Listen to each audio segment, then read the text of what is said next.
최근에는 이런저런 논란으로 인해서 그 의미가 조금은 퇴색된 것처럼 보이지만 2019년 그레타 툰버리가 유엔에서 연설을 할 때만 하더라도 저는 그녀의 연설에 굉장히 충격을 받았습니다. 16살 소녀가 그들의 미래를 갉아먹고 있는 생태 파괴를 지켜볼 수 없었기 때문에 공개적으로 목소리를 내기 시작했던 것이죠. 물론 코로나19로 인해서 활동의 제약을 받고 또 팬데믹으로 인해서 전 세계가 생태 위기에 대해서 다시금 생각할 수 있는 기회가 되면서 과거에 비해서 그레타 툰버리의 목소리나 그에 대한 관심도가 많이 떨어진 것은 사실입니다. 어른이 되어가면서 전문적인 환경운동가가 아니기 때문에 그녀가 만들어내는 여러 논란에 대해서는 안타까움을 가지고 있습니다. 그럼에도 불구하고 그녀가 생태 위기와 기후 위기를 이야기하면서 기성세대를 향해 내놓았던 비판들에 대해서는 진지하게 생각을 합니다. 그 중에서도 프랑스 의회에서 연설한 연설문을 본 적이 있는데요. 그 연설문에는 다음과 같은 글이 있습니다. 심지어 탄소 예산이라는 것이 있다는 것조차 그들은 거의 모르는 듯합니다. 이 자리에 있는 여러분들도 우리 문명의 미래가 달려있는 최신 IPCC 보고서를 읽지 않았을지 모릅니다. 어쩌면 여러분들은 사실을 있는 그대로 인정할 수 있을 만큼 성숙하지 않은 건지도 모릅니다. 여러분들은 심지어 우리 아이들에게 그 짐을 지우고 있습니다.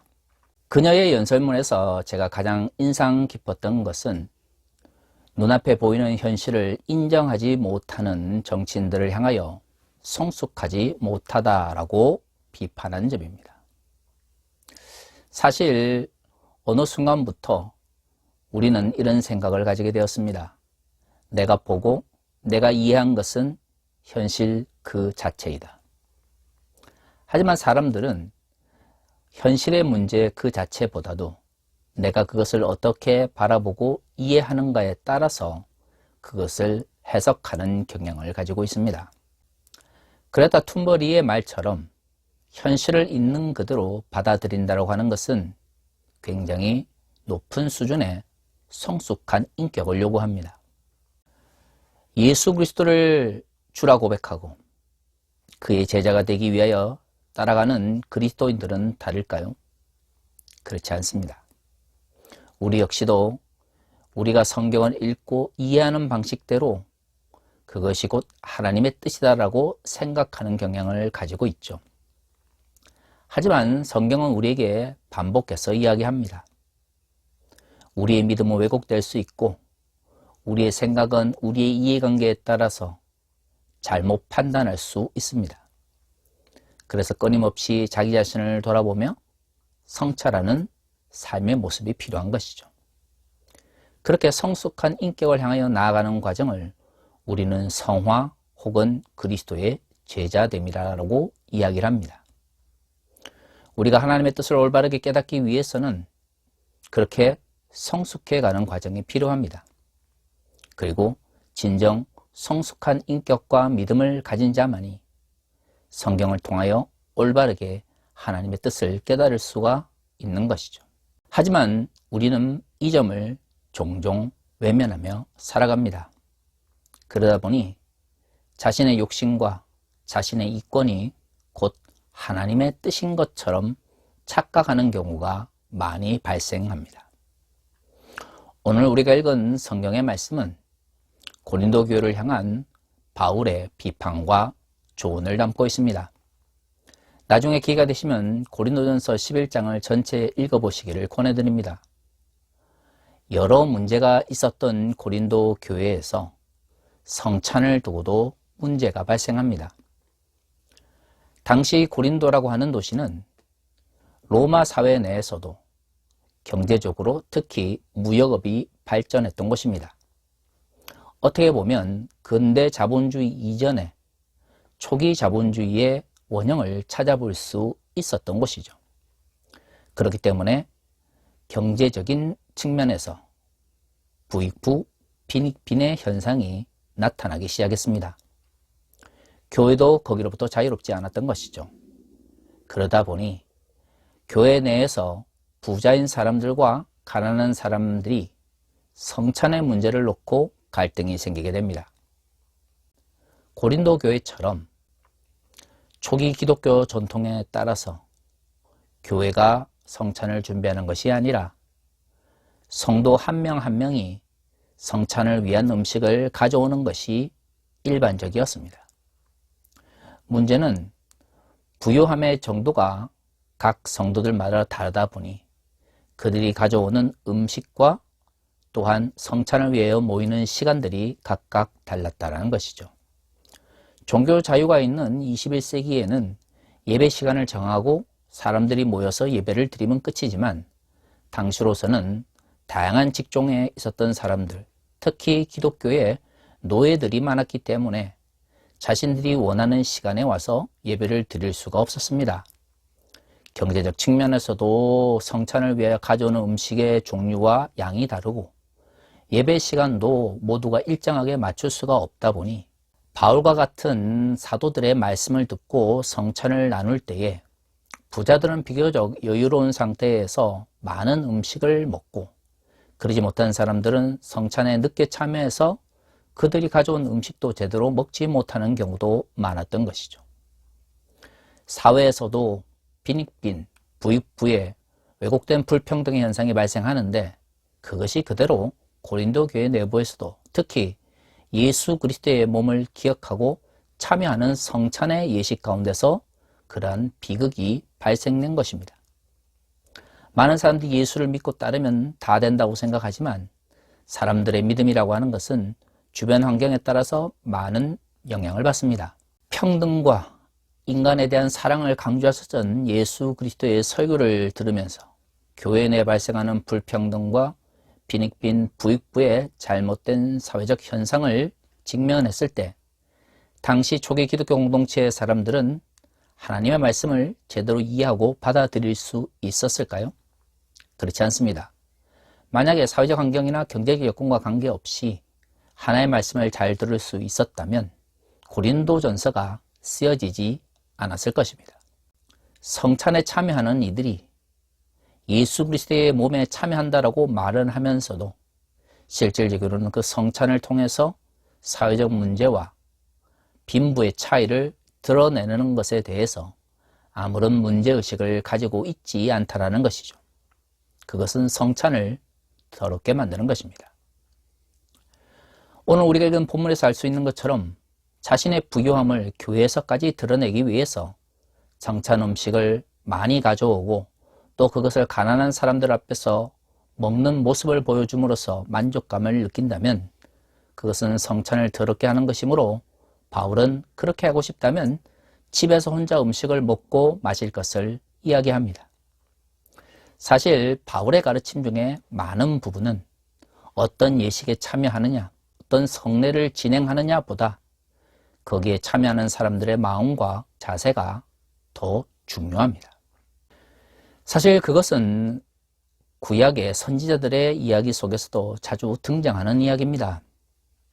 특히 이스라엘의 멸망과 또한 회복에 대한 소망을 끊임없이 이야기했던 선지자들의 경우에는 많이 제사를 드리고 하나님께 경배를 하는 그 자체보다도 경배드리기 위한 이스라엘 사람들의 마음과 삶의 모습을 더 강조하는 것을 알 수가 있습니다.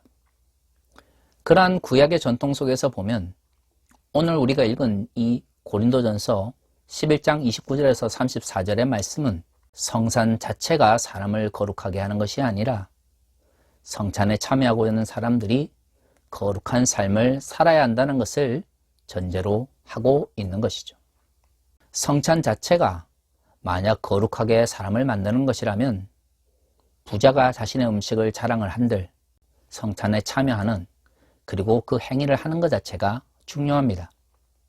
하지만 성찬이 예수 그리스도의 죽음과 부활을 기억하는 거룩한 과정이라면 그 과정을 거룩하게 만드는 것은 거기에 참여하는 사람들이 가지고 있는 예수를 향한 믿음과 삶의 모습일 수밖에 없는 것이죠. 많은 이들이 예수의 제자가 되기를 원하면서도 실질적으로 그러한 삶이 나타나지 않는 것은 우리의 믿음이 우리의 삶을 통하여 표현되어야 된다는 가장 기본적인 원칙을 잊어버리고 살아간다는 것입니다. 종교적 행위나 종교적 제례가 우리를 거룩하게 만드는 것이 아니라 하나님의 뜻대로 살아가고자 하는 우리의 삶의 모습과 의지 그리고 열정이 그 모든 것들을 거룩하게 만든다는 것을 사람들이 잊어버리는 것이죠. 그래서 고린도 교회에 문제가 생긴 것이고요. 오늘날 한국 교회에 생기는 대부분의 문제들도 바로 본질을 잊어버리기 때문입니다.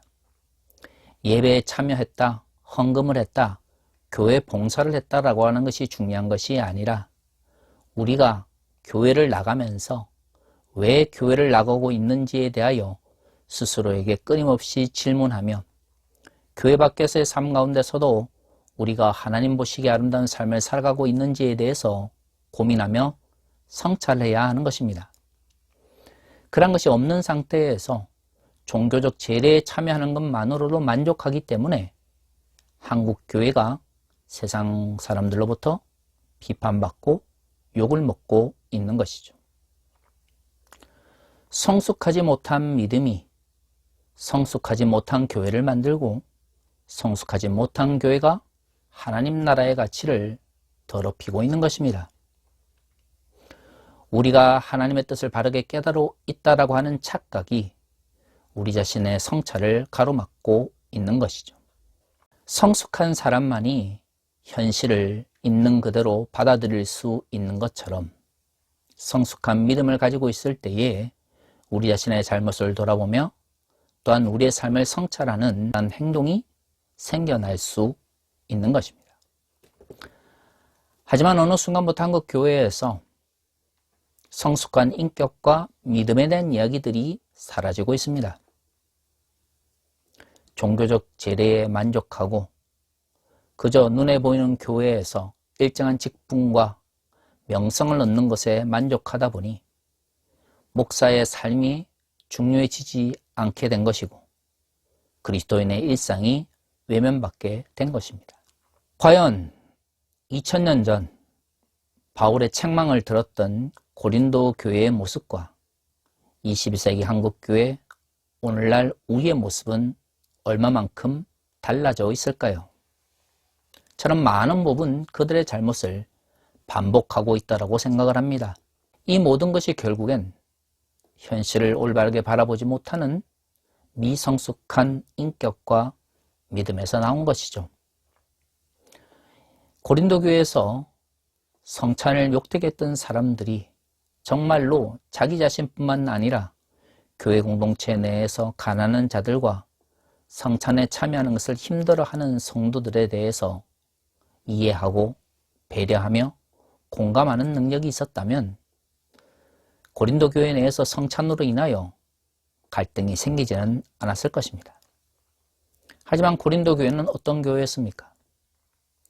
물질적으로 풍요하고 많은 하나님의 능력이 나타나며 훌륭한 선생들로부터 복음을 들었지만 하나님께 주신 은사가 자신을 자랑하는 도구가 되어버리고 유명한 선생님들로부터 복음을 들었다고 하는 것이 다른 사람을 억압하는 도구가 되어버린 곳이었습니다. 그곳에서 예수 그리스도의 죽음과 부활을 기억하는 성찬은 자신의 부유함을 드러내는 도구로 전락하게 된 것이죠. 성찬을 나누느냐, 은사를 받았느냐, 누구로부터 교육을 받았느냐가 그리스도의 제자를 만드는 것이 아닙니다. 지금 내가 처해 있는 상황 속에서 내가 지금 살아가고 있는 현실 속에서 예수의 말씀대로 살아가고 있는지, 이를 위하여 내가 나의 현실과 나의 모습을 직면하고 있는지, 그리고 그것을 바라볼 수 있는 성숙한 인격과 믿음이 있는지가 우리를 그리스도의 제자로 만드는 것입니다. 사랑하는 성도 여러분, 21세기 한국교회의 미래에 대해서 많은 고민들이 나오고 있는 시점입니다. 사실 어떤 것이 정답이다라고 말할 수는 없을 것입니다. 하지만 모든 문제는 결국 가장 본질적이면서 기본적인 가치를 외면하기 때문에 생겨나는 것이죠.